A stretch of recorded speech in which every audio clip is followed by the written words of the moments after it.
ज्या वेळेला श्रीपाद श्रीवल्लभ ह्यांना त्यांची आई म्हणाली की अरे तू जर आम्हाला सोडून गेलास तर तुझ्या या अपंग भावांना कोण बघणार.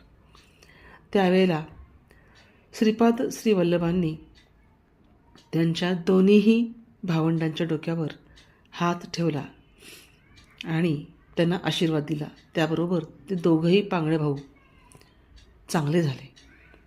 जो पांगळा होता तो धावायला लागला आणि जो अंधा होता त्याला दृष्टी आली. मग मात्र श्रीपाद जड अंतकरणाने निरोप घेऊन तीर्थक्षेत्रेला रवाना झाले.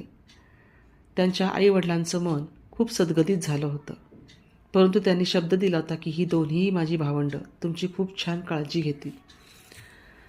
त्यामुळे त्या आशेने ते दोघंही आईबाप सुखी झाले आणि त्यांनी श्रीपाद श्रीवल्लभांना जाण्याची परवानगी दिली.